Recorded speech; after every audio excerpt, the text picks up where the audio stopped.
अब पालो राखेको बिरुवाको अब चाहिँ बिरुवा यहाँ सार्दैछु यता।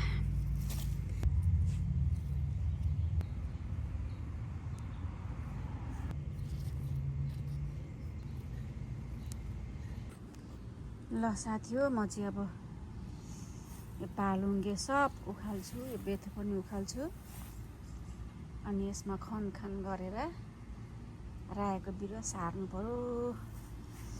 अब चाहिँ म यहाँ सबै उखाल्नु पर्यो यसलाई अनि यो झारहरू सबै उखालेर फालेर खनखान गरेर यहाँको जरुङ्गी काटिदिनु भएको छ।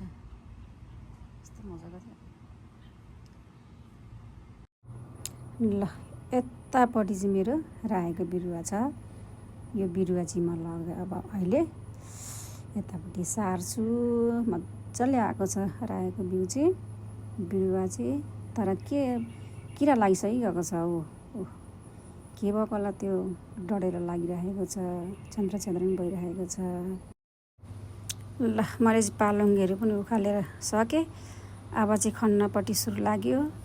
यो झार पनि के साह्रो पलाएको, छरेको कुराहरू चाहिँ राम्ररी उम्रिँदैन, राम्ररी आउँदैन। र झार चाहिँ यति मजाले सप्रेर आउँछ कि मल लाउनु पर्दैन यसलाई चाहिँ। फेरि हामीले छरेको कुराहरू चाहिँ मल लगाउँदा पनि आउँदैन फस्टाएर। झारलाई चाहिँ के हुन्छ कोनि, कति मजाले फस्टाएर आउँछ झार चाहिँ के साह्रो आएको।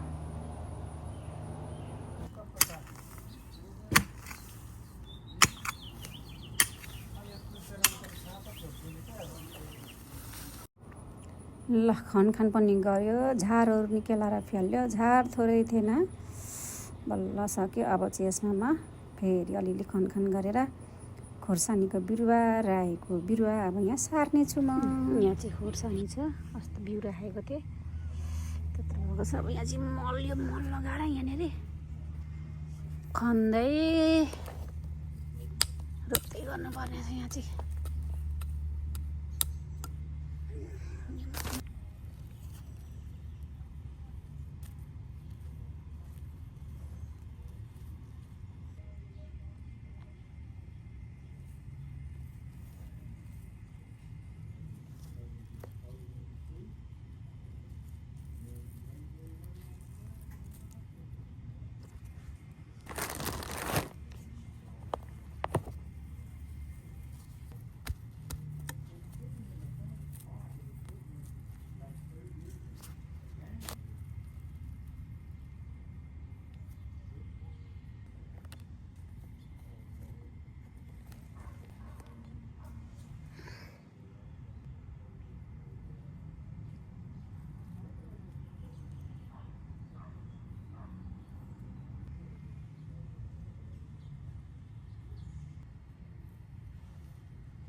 ल साथी हो, म चाहिँ सकेँ।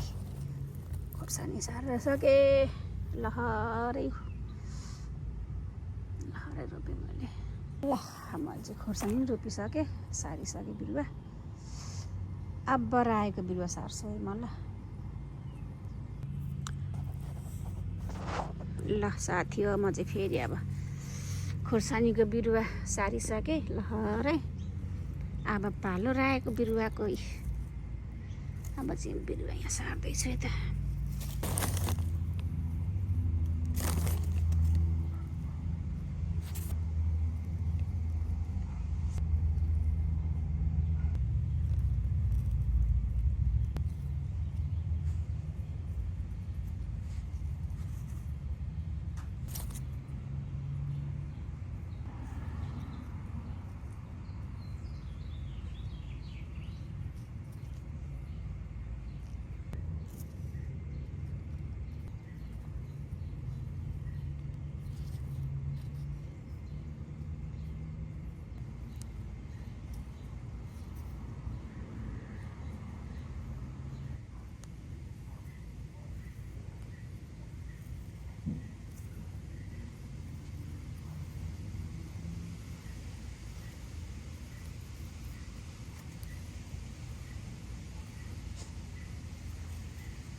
ल साथी हो, मैले चाहिँ यति मात्रै रोपेँ आज चाहिँ।